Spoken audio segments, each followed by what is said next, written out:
While most Australians are proud of the ANZAC spirit, they'd be hard-pressed to tell you who actually served there. You wouldn't find many people who could tell you who the commanding officer was, and even of the 11 VCs that were awarded, you'd be lucky to find someone who knew more than one or two of them.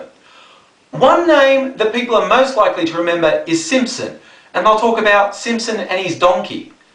Simpson was a stretcher bearer, and from about April 26th until he was killed on May the 19th, he made multiple trips into combat zones with a donkey to bring wounded back to safety. He was renowned for just not flinching, walking right into gunfire, sniper fire, shrapnel, and just bringing people out. Now, he was far from alone in that. The stretcher bearers generally were known for their courage in getting wounded people out of the conflict, and several VCs were awarded to stretcher bearers. But maybe it was the image of this one guy and a donkey just repeatedly bringing people back that's what's made him stick in people's memory. He's become a larger-than-life legend, and he's one of the enduring images of the Gallipoli campaign. Another aspect of the campaign that might strike people as strange is that the retreat was regarded as a major achievement.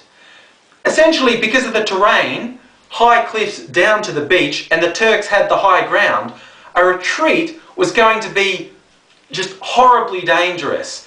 When the campaign was declared lost and a retreat was required, it was hard to work out how to do it without the people being slaughtered when they went down to the beach under the very noses of the Turkish guns.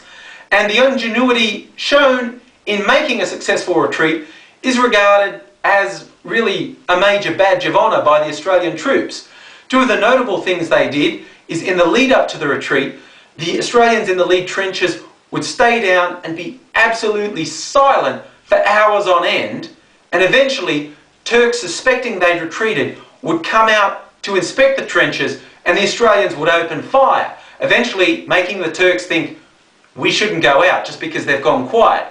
And when the actual retreat was underway, Australians rigged up these amazing devices with waters dripping into a billy can that when they reached a certain weight would pull the triggers on the rifles that were lodged in place. And these were timed to go off at regular intervals. So from the Turkish perspective, the trenches were still manned. They were still firing shots at the Turks. And so the retreat that could have been a horrible rout with just massive casualties was done really quite successfully. And so it's probably one of the most highly regarded retreats in military history.